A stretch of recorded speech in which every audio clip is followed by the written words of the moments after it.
Est-ce que vous voulez que Dieu vous parle? Alléluia. On n'est pas venu écouter des beaux messages, des belles prédications, des notes, des points, et puis dire « wow, que c'est bon !» Ben, si on peut dire que c'est bon, merci à Dieu, tant mieux. Mais j'aimerais vraiment qu'on puisse, à la fin du séminaire, dire « Seigneur, qu'est-ce que c'est bon ?» Ça m'a fait du bien, Seigneur. Tu m'as parlé, j'ai compris des choses, je me suis ressaisi, je me suis réveillé, je suis parti d'un pas nouveau avec toi. Je suis venu au séminaire perdu, je vais repartir sauvé. Je suis venu au séminaire faible, et je vais repartir fort. Je suis venu au séminaire captif, et je vais repartir libre. C'est ce que Dieu veut. Amen. Ce ne sont pas des vacances, et vous l'avez compris. Et je ne dis pas que c'est avec cet état d'esprit que vous êtes venus. On est ici en Espagne, c'est un moment que Dieu nous accorde pour être coupé de la vie que l'on a habituellement. Mes sœurs qui sont là, au lieu d'avoir le bout de chiffon le matin pour frotter les placards, et puis s'occuper des enfants et faire la vaisselle et faire la nourriture, eh bien elles vont pouvoir se lever tranquillement le matin, aller pour leur petit déjeuner, et puis dès le matin se mettre dans un contexte spirituel. Elles vont écouter la parole de Dieu et au bénéfice des Écritures. L'après-midi également, le soir également, et dans ce temps de retraite spirituelle, parce que c'en est une. Eh bien, Dieu va faire son œuvre dans nos cœurs et c'est ce que nous voulons. J'aimerais vous lire la Bible. J'aimerais ne pas être long avec vous ce soir. C'est le premier soir. Beaucoup sont fatigués. On fait beaucoup de kilomètres, nous y compris. On a fait presque 1000 kilomètres pour venir ici. Je me plains pas, je suis heureux d'être ici. Et je crois que si je suis là, c'est parce que Dieu l'a permis. Parce que moi aussi, j'ai besoin. Les prédicateurs, c'est pas les superman. Ça n'existe pas dans l'évangile. Les prédicateurs, c'est des chrétiens. Et puis c'est des chrétiens qui ont besoin que Dieu les bénisse, que Dieu leur parle, que Dieu leur fasse comprendre des choses. Et je crois que dans ce séminaire, c'est la raison pour laquelle les frères organisent. Avec toutes les contraintes, avec les soucis que ça procure et que ça engendre, toute cette organisation qui est importante. Hein, prenez en considération les conseils qu'ont donnés les frères et Michael tout à l'heure, hein, concernant l'attitude à adopter. Mettez ça dans votre cœur. On n'est pas venu pour s'amuser. On n'est pas venu pour des vacances. Merci Seigneur, le cadre est magnifique. Merci à Dieu parce qu'il y a la mer à côté, c'est joli, il y a la piscine devant. Ça pourrait sembler être des vacances. Mais j'aimerais vous dire que ce sont des vacances, mais des vacances spirituelles. C'est des vacances spirituelles, pas où on va se croiser les bras et bronzer au soleil, mais on va s'approcher du soleil de la justice qui est le Christ. On va s'approcher de lui et se reposer dans ses bras d'amour. Alors, nous voulons profiter. J'aimerais vous lire la Bible, la parole de Dieu. J'aimerais lire la parole de Dieu avec vous, si vous le voulez bien. On va lire ensemble dans le livre de l'Exode, au chapitre 15, verset 22. Et c'est le mot d'introduction que Dieu a mis sur mon cœur pour nous ici ce soir et pour ce séminaire. Vous savez, Dieu m'a réveillé cette nuit. Il était, je ne sais pas, 5 heures du matin peut-être. Et j'ai été réveillé. Et puis là, Dieu m'a parlé très fort. Je ne suis pas Jeanne d'Arc, j'écoute pas des voix, mais je connais la voix de Dieu. Hein, l'Éternel est mon berger, je connais la voix de mon berger. Et le Seigneur a mis des mots sur mon cœur, je les ai dit à Guana. Dieu m'a dit, donc des paroles très précises. Il m'a dit le mot fragile. Il m'a dit arrêtez. Il m'a dit le mot stop. Parce qu'il y a des personnes qui ont besoin de faire un arrêt, un coup de frein à main dans leur vie. Ils sont en train de courir à 200 à l'heure, ils ne voient même pas ce qui se passe autour d'eux, ils ne sont même pas conscients de l'état de leur vie spirituelle, et Dieu m'a dit de vous dire, stop. Ce séminaire, ce temps de retraite que nous avons, sera un temps pour mettre le frein à main. Il est écrit dans la parole de Dieu, arrêtez-vous, et sachez que je suis Dieu, dit l'Éternel. On a besoin peut-être des fois d'arrêter, on est tellement pris dans l'élan de la vie. Le frère l'a rappelé déjà 1 an que nous étions ensemble. L'année a couru à grande vitesse. On n'a même pas pu réaliser ni voir tout ce qui s'est produit tellement que ça a été vite. Et vous savez la réalité, mes amis, c'est que cette année qui est la nôtre, elle n'est pas meilleure que l'année dernière, elle est pire que l'année dernière. Les choses se sont aggravées au niveau mondial, dans le monde, dans ce qui nous entoure, dans ce qui nous concerne, dans bien des familles, dans bien des foyers, dans bien des vies spirituelles. Alors je rends grâce à Dieu pour ce temps qu'il nous donne, j'en ai besoin et je vais essayer d'en profiter au maximum. Je veux que Dieu me bénisse, je veux que Dieu se serve de mes copains serviteurs de Dieu et que par leur bouche il me parle. Je veux qu'à travers les témoignages des chrétiens qui prendront la parole, eh bien qu'il y ait du feu qui vienne consumer ce qui ne glorifie pas Dieu. Nous voulons voir la gloire de Dieu et nous la verrons. Je lis pour vous la Bible. Exode chapitre 16, verset 22. Moïse fit partir Israël de la mer Rouge. Ils prirent la direction du désert de Chour. Et après 3 journées de marche, dans le désert, ils ne trouvèrent point d'eau. Ils arrivèrent à Maran, mais ils ne purent pas boire l'eau de Maran parce qu'elle était amère. C'est pourquoi ce lieu fut appelé Maran. Le peuple murmura contre Moïse en disant, mais que boirons-nous? Moïse cria à l'Éternel, et l'Éternel lui indiqua un bois, qu'il jeta dans l'eau, et l'eau devint douce. Ce fut là que l'Éternel donna au peuple des lois et des ordonnances, et ce fut là qu'il le mit à l'épreuve. Il dit, si tu écoutes attentivement la voix de l'Éternel ton Dieu, et si tu fais ce qui est droit à ses yeux, si tu prêtes l'oreille à ses commandements, et si tu observes toutes ses lois, je ne te frapperai d'aucune des maladies dont j'ai frappé les Égyptiens, car je suis l'Éternel qui te guérit. Ils arrivèrent à Élim, où il y avait 12 sources d'eau et 70 palmiers. Ils campèrent là, près de l'eau. Alors, pourquoi j'ai voulu faire cette lecture? Cette lecture nous rappelle l'histoire du peuple d'Israël, qui va quitter le pays d'Égypte. Nous avons tous écouté parler de ces faits bibliques. Qui n'a pas vu le film Les 10 Commandements, on se souvient de cette belle histoire de la parole de Dieu, un peuple en captivité, en servitude, dans le désespoir. Ils étaient environ 3 millions d'individus, 600 000 hommes de plus de 20 ans, sans compter les femmes et les enfants, 3 millions du peuple de Dieu esclaves dans le pays d'Égypte. Et puis Dieu va vouloir délivrer son peuple. Et Dieu dira à Moïse dans l'Exode chapitre 3, j'ai entendu les cris que pousse mon peuple. J'ai vu l'oppression qu'ils subissent. Et je suis descendu pour les délivrer. Nous avions un peuple esclave, captif, sous l'autorité d'un tyran qui était Pharaon. Et personne ne pouvait les délivrer. Et nous savons comment Dieu est intervenu, je m'y attarderai pas. Dieu est intervenu à main puissante et à bras étendus. Il a envoyé Moïse, le libérateur. Cet homme avancé en âge, mais accompagné de Dieu. Et puis voici que Dieu va frapper le pays d'Égypte de 10 plaies, et le peuple va être délivré. Vous êtes avec moi. Et puis là, le moment est arrivé de quitter le pays de la servitude. Le pays des coups de fouet, le pays où on fabrique des briques pour construire des maisons, le pays où on tue nos enfants, on tuait les enfants dans le pays d'Égypte, on tuait les petits garçons. Le pays du deuil, le pays de la misère, le pays où Satan domine, parce que Pharaon est un type du diable. Ce pays d'Égypte représente le monde dans lequel nous sommes, dans lequel nous vivions autrefois. Nous étions esclaves, sans espoir, personne ne pouvait rien pour nous. Satan nous tenait sous sa coupe, sous son autorité. L'apôtre Jean dira que le monde entier gît sous la puissance du malin. Et nous étions dans cet état de servitude, sans espoir d'un meilleur lendemain. Personne ne pouvait rien pour nous. Mais Dieu est venu vers nous. Amen. Dieu a vaincu le grand Pharaon qui était Satan. Il lui a fait mort de la poussière à travers le sang d'un agneau innocent. Et c'est ce qui s'est passé au pays d'Égypte. Ils ont tué des agneaux innocents. Ils ont mis le sang de l'agneau sur les linteaux des portes. Et quand l'exterminateur est passé, il n'a pas pu toucher ceux qui avaient mis leur foi dans le sang de l'agneau. Et voici qu'ils furent délivrés par la puissante main de Dieu. Ce que Dieu a fait pour chacun d'entre nous, et ce que Dieu voudrait faire pour ceux et celles qui sont ici ce soir, et qui sont encore captifs de bien des liens.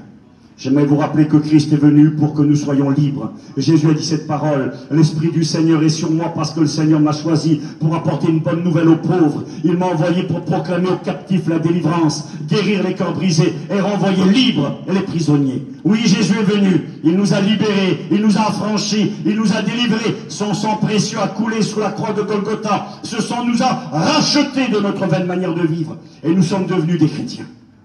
Nous sommes devenus des hommes et des femmes libres. Vous savez, moi je ne rends pas souvent témoignage, et je ne vais pas encore le faire ce soir, mais quand parfois il m'arrive de rendre témoignage dans un auditoire, dans une église, eh bien je parle d'un étranger, quoi. Là, je ne parle pas de moi. Le gars dont je parle, ce que j'étais avant, mettons, ben, c'est pas moi ça. Il n'existe pas, il est mort.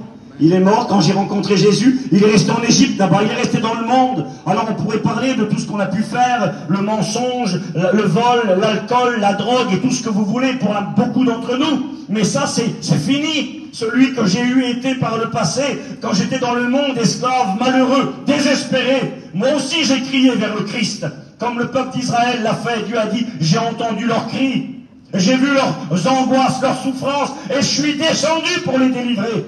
Et Jésus est descendu du ciel pour libérer l'homme captif, pour accorder une vie nouvelle, pour que nous soyons libres. Mais j'en viens à mon histoire.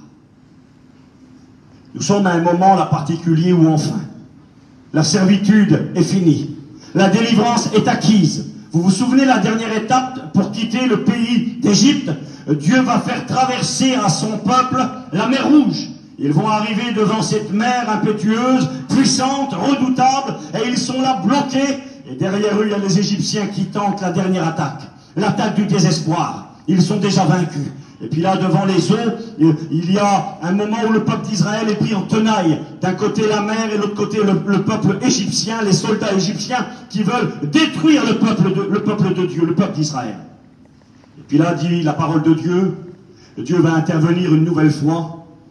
Moïse va élever le bâton de Dieu, le bâton qu'il avait à la main, le bâton de berger qui était devenu le bâton de Dieu. Il va l'élever toute la nuit, et puis les eaux vont s'ouvrir, et le peuple va traverser à pied sec. Ça, dans l'Écriture, c'est Paul qui en parle dans 1 Corinthiens au chapitre 10.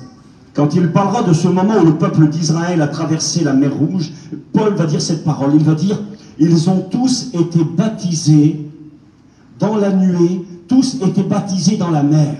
Et ça, quelque part, ce moment où le peuple d'Israël va traverser la mer Rouge, ça a été pour eux le moment où ils ont pris position. Ils ont quitté le pays d'Égypte, c'était quelque part la frontière, ils avaient franchi le pas, et Paul compare cette traversée de la mer Rouge à un baptême. Et quelque part, c'est ce que nous avons fait pour nous, la majorité de ceux qui sont ici, qui sont chrétiens. Nous avons cru en Jésus, nous étions captifs, désespérés, perdus. Satan avait la main mise sur nos vies, mais parce que Christ a triomphé à la croix de Golgotha, il nous a rendus libres. Il nous a donné une vie nouvelle, et puis nous avons pris l'engagement. Nous avons passé la mer. Nous nous sommes engagés dans les eaux du baptême, l'engagement d'une bonne conscience envers Dieu, le témoignage public devant Dieu et les hommes. Oui, je m'engage à suivre le Christ, je mets ma foi en lui, je suis sa propriété, je le suivrai dans les bons et dans les mauvais jours. Et nous nous sommes engagés. Amen. Et là, le peuple a quitté le pays d'Égypte. Il a traversé la mer. L'objectif pour le peuple, c'est le pays promis. Dieu avait dit à son peuple, je vais vous faire sortir du pays d'Égypte, du pays de la servitude, pour vous emmener dans un bon pays.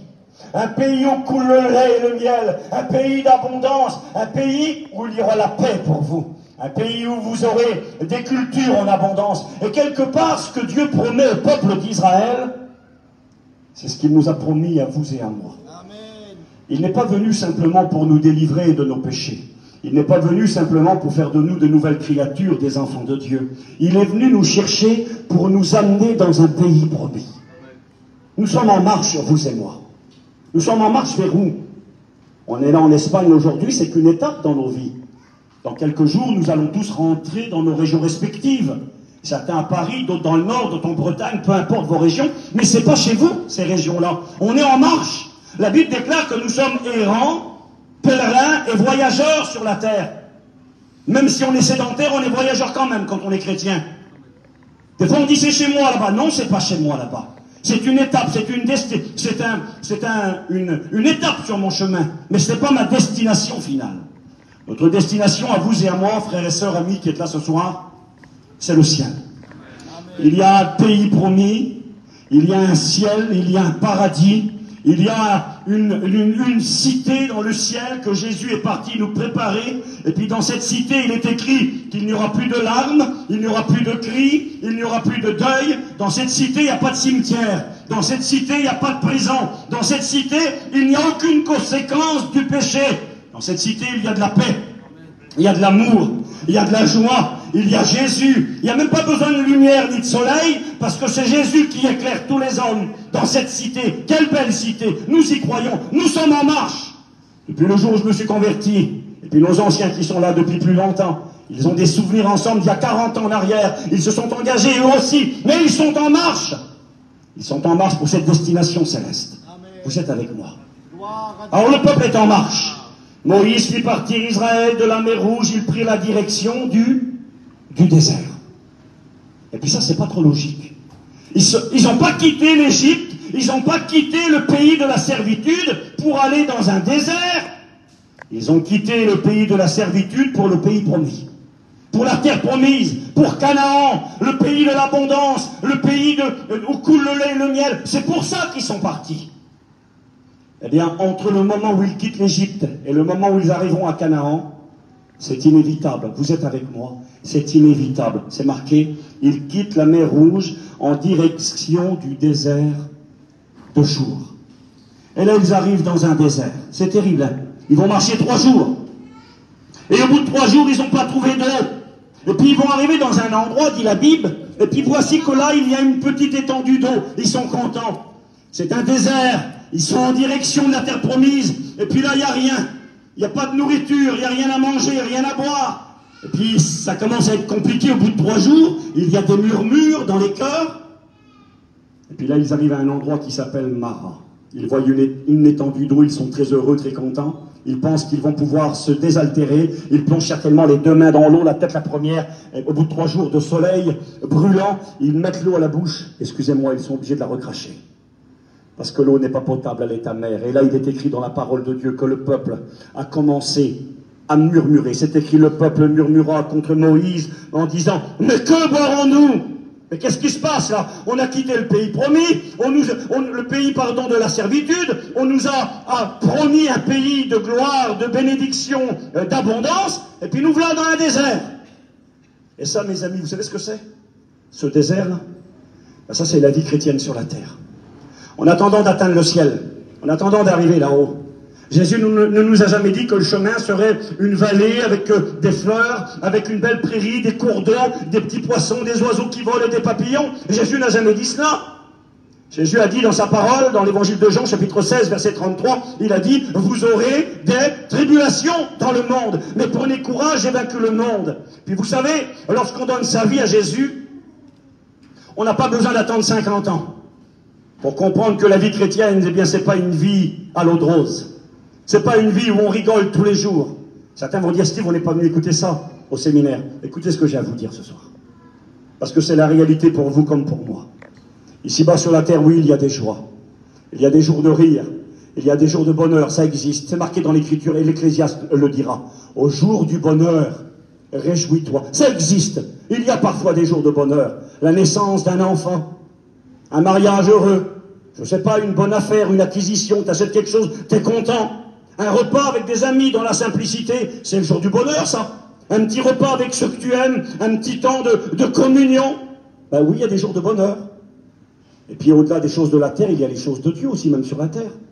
Une bonne convention, une retraite spirituelle, une bonne réunion un soir, un cantique que tu écoutes dans ton auto puis qui bénit ton cœur, une prédication qui vient nourrir ton âme, le Saint-Esprit qui vient remplir ton cœur. Oui, il y a des jours de bonheur. Et s'il y a des jours de bonheur, vous savez que sur la terre, il y a aussi des jours de malheur. Il y a des jours où la vie est semblable à un désert. Un désert où on ne comprend pas. Un désert où on s'interroge. Un désert où on dit, mais qu'est-ce qui m'arrive? Moi, je me suis engagé, Jésus est venu me sauver, il m'a délivré de mon péché, délivré des passions qui me tenaient captif. Je me suis engagé par les eaux du baptême, je me suis engagé pour le ciel. Et en attendant le ciel, combien de déserts à traverser? C'est terrible, ils sont sortis, ils sont arrivés au désert. Le désert s'appelait le désert de Chour. Et Chour, ça signifie le désert où il y a des murs élevés. Des murs et des forteresses. Et il y a parfois des situations dans nos vies, et je vous dis ça parce que c'est ce que je crois. Je crois qu'il y en a qui sont venus au séminaire, là, et puis s'ils avaient le temps d'exprimer ce qu'ils vivent actuellement, et depuis peut-être un certain temps, ou peut-être trop longtemps, et pour dire, tu sais Steve, si je suis ici, là, je me demande comment j'ai fait pour venir d'ailleurs. Si je suis là, bien, tu sais, chez moi, c'est le désert. Ma vie, c'est un désert. Peut-être pas pour tout le monde, mais je sais que pour certains plus que pour d'autres, leur vie est un désert. Désert d'incompréhension, désert de solitude, désert de maladie, désert de deuil, désert d'épreuve, désert de prières non exaucées. Ça fait des semaines, des mois que je prie pour une situation, pour un besoin, pour quelque chose qui me peine, qui me pèse. Ça fait des semaines, des mois que je prie pour mon mari, pour mes enfants, que je prie pour des personnes rebelles qui sont loin de Dieu, que je prie pour quelqu'un qui est malade, et puis il semblerait que rien ne se fait. Et vous savez, quand ça traîne, quand des fois on a mis les 2 mains dans l'eau, puis qu'on la met à la bouche, et qu'on dit, mais c'est pas vrai, l'eau elle est imbuvable. C'est ce qu'a dit le prophète un jour au Seigneur. Il va dire cette parole au Seigneur. Il va dire, Seigneur, serais-tu pour moi comme une source trompeuse? Serais-tu pour moi comme une eau dont on n'est pas sûr? C'est ce qui pose la question parce qu'il ne comprend pas ce qui lui arrive. Il dit, Seigneur, pourquoi ces souffrances? Pourquoi ces misères dans ma vie? Serais-tu pour moi comme une source trompeuse? J'ai mis les mains dedans, j'ai cru que j'allais être désaltéré et j'ai été obligé de recracher, ça a été amer. Et parfois la vie est amère, vous le savez que c'est vrai. C'est marqué dans l'Écriture que le deuil, c'est amer. La perte d'un être cher, perdre un parent, un papa, une maman, perdre un frère, une sœur, perdre un enfant, ça existe. Vous savez que c'est vrai. La perte d'un être cher, la maladie qui vient chez toi, qui vient frapper à ta porte, t'as rien demandé, T'avais tes petits projets, ton petit programme terrestre, et puis pas d'abam, tout est tombé par terre. Tu finis dans les hôpitaux, tu finis dans les rendez-vous. On a écouté demain un rendez-vous pour notre petit frère, le petit frère qui est derrière. Eh bien, parfois la vie est bien compliquée. Et puis on est dans ces déserts-là. Et vous savez, c'est à ça que je voulais en venir, moi. Je ne voulais pas être long avec vous. Ils sont venus là, puis ils sont là dans le désert de Mara, le désert de l'amertume, ils ne comprennent pas ce qui arrive, ils commencent à murmurer contre Moïse, et puis quelque part c'est un peu vous et moi, ça. On est comme ça, on murmure, nous. Murmurer, c'est parler tout doucement. On ne prend pas position, on ne dit pas je vais laisser le Seigneur, je vais tout abandonner, quoique parfois certains vont le dire. Et parfois les murmures viennent sur nos lèvres ou dans nos cœurs. Seigneur, pourquoi? Pourquoi ça m'arrive, ça? Pourquoi le désert? Moi, je ne me suis pas engagé pour le désert, je me suis engagé pour le ciel. On m'avait peut-être pas dit qu'il y aurait des déserts. Je ne pensais pas vraiment qu'il y aurait ces déserts-là dans ma vie. Et puis tu es venu là, dans ce séminaire, avec des grands déserts derrière toi. Mais écoutez ce qu'il est écrit.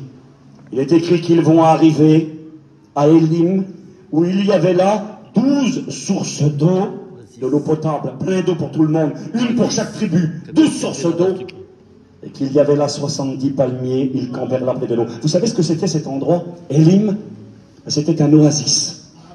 C'était un oasis que Dieu avait préparé sur le chemin. Dieu savait qu'il y avait des déserts, mais Dieu savait qu'à un moment donné, on a besoin dans nos déserts d'un oasis. Et puis, je le crois, j'y ai pensé l'année dernière quand je suis venu ici. Cet hôtel où nous nous trouvons ici pour le séminaire, ça s'appelle l'Oasis. C'est beau ça? Ça s'appelle l'Oasis. Et je crois que Dieu, quelque part dans sa préscience et sa grandeur, avait préparé un nom pour ce lieu ici. Amen. L'Oasis.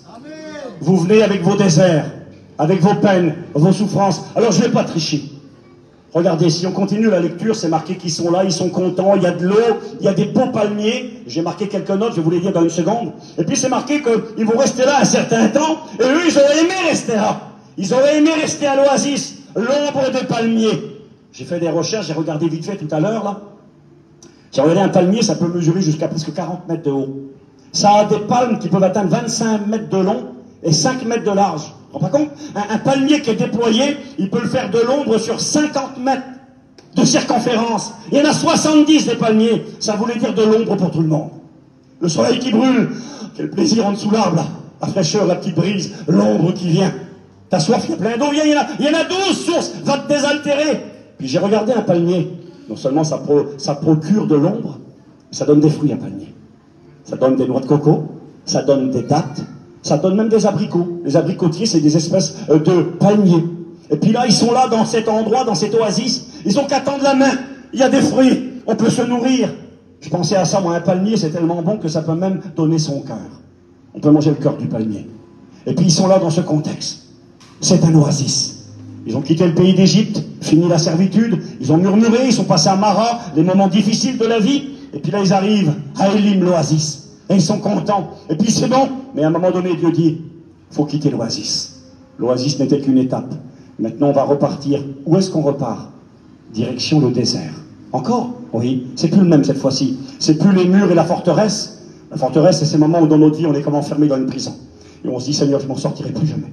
Je ne sortirai plus de tout ça, moi. Les problèmes sont trop grands avec les enfants, avec la famille, avec la santé, avec les problèmes financiers, avec tout ce qui nous accable, le combat spirituel, le péché qui est tellement puissant, ce monde qui nous oppresse, qui nous écrase, et on est là comme dans une prison, et on dit, Seigneur, mais sauve-moi, délivre-moi, et Dieu fait grâce. À Mara, où c'était amer, il est écrit qu'ils ont pris un bout de bois.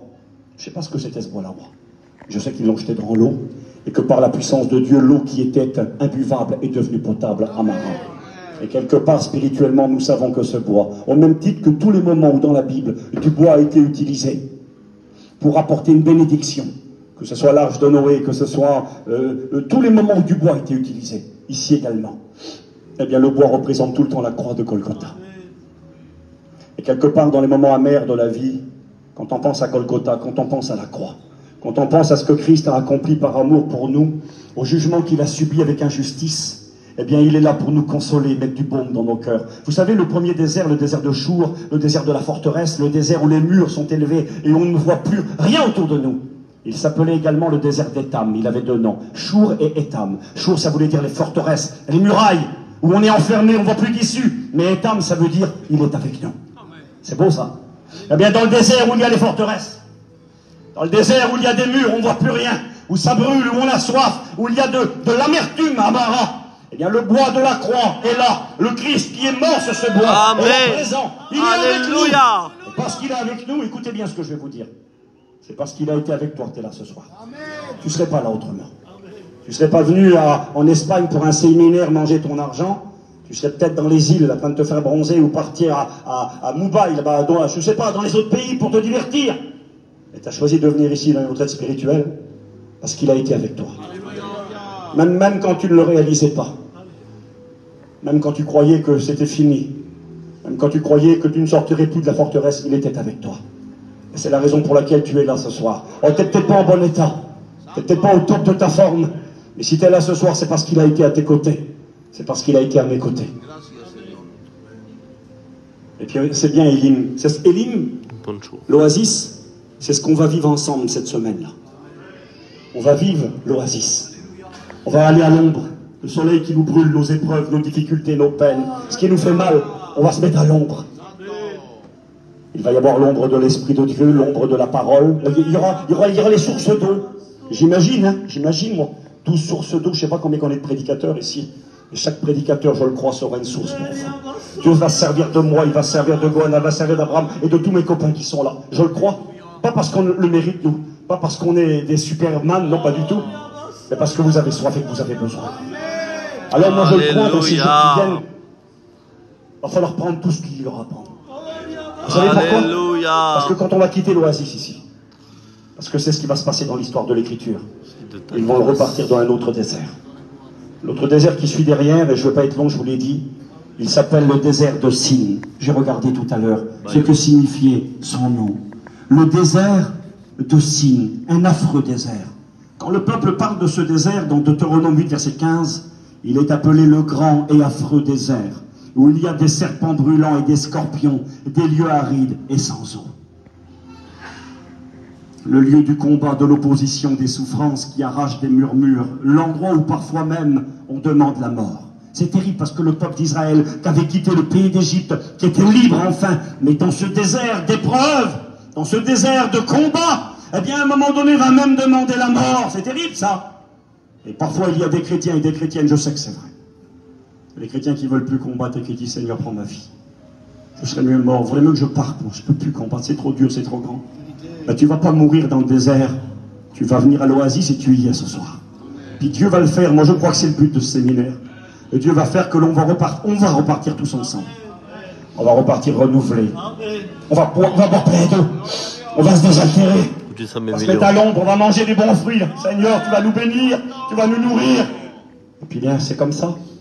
On est arrivé à la fin des temps. On est arrivé au bout de la course. Le monde dehors est hostile, il est compliqué, il est difficile. Les soucis nous accablent, les soucis de la vie, le péché, les soucis familiaux, les enfants, les parents, tout ce qui se passe autour de nous, le péché qui bat son plein. Alors il va falloir retourner après affronter le désert. J'ai noté ceci, moi. Que Dieu nous bénisse. Ils quitteront et ils arriveront dans le désert de Sin, et le désert de Sin signifie le désert des épines et des falaises. Cette fois-ci, c'est plus les grandes murailles qui te cachent la face et qui te font ne plus voir la réalité, l'issue. C'est les grandes falaises où tu regardes à côté et où tu perds pied. Vous savez qu'il y a des situations où on perd pied. Je regarde comme ça, je dis Seigneur, comment je vais faire moi? Regarde là, je ne peux pas avancer, c'est foutu pour moi. Et puis les épines, c'est la malédiction. Et puis après, ils vont retourner dans ce désert. Alors, je vous souhaite que du bonheur, moi. Et je suis convaincu parce que c'est vrai. Je vis dans le même monde que vous, j'ai la même vie que vous. On vit dans un monde qui est rebelle à Dieu. On vit les temps de la fin, les derniers temps. Et Paul va nous prévenir, poussé par le Saint-Esprit, que ces temps seront difficiles. Vous le savez que c'est vrai. L'avenir là qui vient devant nous, même dans le domaine humain, il est ténébreux, il est plein de gros nuages qui viennent. Hein, je ne vais pas rentrer là-dedans ce soir, peut-être que j'en parlerai dans les jours qui viennent. Mais le conflit en Ukraine avec la Russie laisse présager des temps très difficiles, humainement parlant. Alors peut-être, et j'y crois de tout mon cœur, ce sont peut-être des signes qui sont en train de nous dire que Christ va venir nous chercher et qu'on va bientôt partir à sa rencontre. Mais avant qu'on monte au ciel, eh bien les déserts sont là. Et je vais finir en vous disant, j'ai noté ceci, j'ai marqué, les temps à venir sont difficiles et graves. Beaucoup aujourd'hui abandonnent la foi et sont terrassés. L'avenir terrestre est sombre, très sombre. De gros nuages sont déjà au-dessus de nos têtes, éclatant déjà et laissant, et vont aller en s'empirant. C'est une réalité. J'ai marqué, heureusement que le matin vient pour nous. Heureusement que nous sommes des chrétiens. Et j'ai marqué ici ceci, apprenons aujourd'hui à ne pas désespérer. Apprenons aujourd'hui à ne pas nous apitoyer sur notre sort. Apprenons à ne pas perdre courage. Mais soyons par la parole de Dieu dans ce séminaire fortifié, encouragé par Dieu. Prenons vraiment tout ce que Dieu va nous préparer. Nous sommes venus à l'Oasis, moi je suis venu aussi. Et puis je crois que Dieu va me désaltérer. Je crois qu'il va me donner des forces pour affronter le désert qui vient. Quand on va partir de séminaire dans quelques jours, si Christ n'est pas revenu nous chercher, c'est fort possible et j'y crois et je le souhaite. Combien de déserts vont nous attendre chez nous? Combien de difficultés, combien de combats, combien d'épines qui nous font mal dans la chair, combien de situations semblables à des falaises. Oui, c'est vrai, mais je ne veux pas vivre dans le désert de Sin. Aujourd'hui, je suis à l'Oasis. Aujourd'hui, je suis au séminaire. Et je vais prendre ce que Dieu veut me donner. Et je te le dis d'ores et déjà ce soir. Tu n'as pas besoin d'attendre la fin du séminaire. Oui, je crois que demain, ça va être merveilleux. Après-demain également. Mais je crois que ce soir, le Seigneur te dit, je t'ai vu dans ton désert. Amen. Je t'ai vu dans ton amertume. Tu es venu ici, Amen. Ça a été compliqué pour toi. Je sais que la vie que tu mènes, tu es venu pour être encouragé. Eh bien, Dieu te dit d'ores et déjà, il sait ce que tu vis. Il connaît tes déserts. Nous sommes destinés à cela. On n'a pas le choix.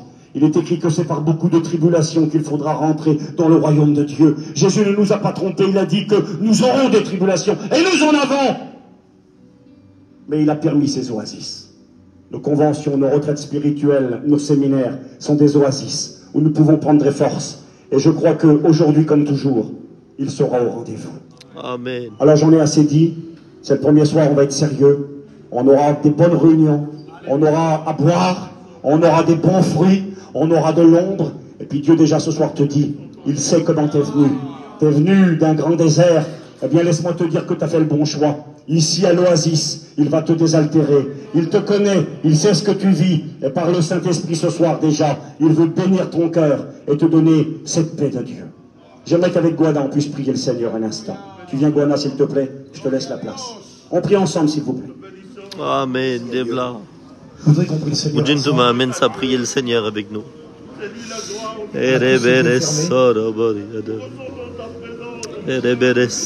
Sentez la présence de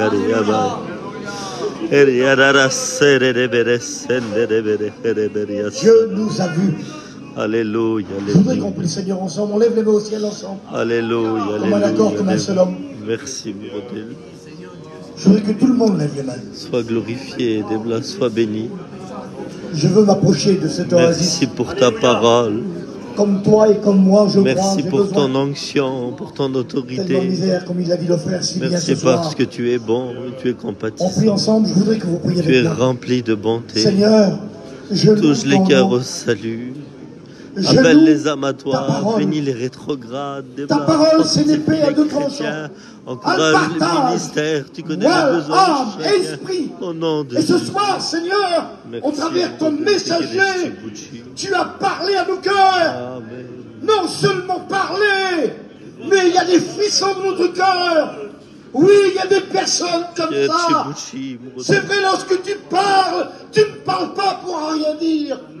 Et ce soir, par le Saint-Esprit, remplis les cœurs, remplis les âmes. Ah, je voudrais comme un seul homme, je voudrais qu'on se lève à notre place tous ensemble. Laissez agir le Saint-Esprit. Laissez-le agir maintenant. Saint-Esprit agit maintenant. Il remplit ton cœur. Oui, il t'a vu dans ta détresse, dans ton désert. Il t'a vu.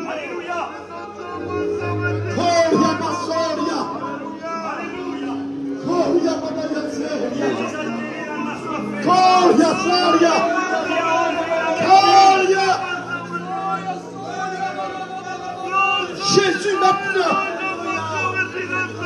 Tu le fais maintenant. Jésus. Michael, prie le Seigneur, Michael. Je voudrais qu'on reste un instant.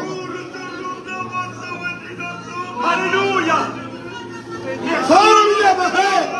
Bon, que Dieu vous bénisse. On vous refera un live demain. Voilà. J'espère que vous avez profité de la parole de Dieu. Soyez bénis. Soyez bénis. Continuez à prier Dieu là où vous êtes. Recevez la présence de Dieu. Que Dieu vous bénisse. Merci Jésus. Merci.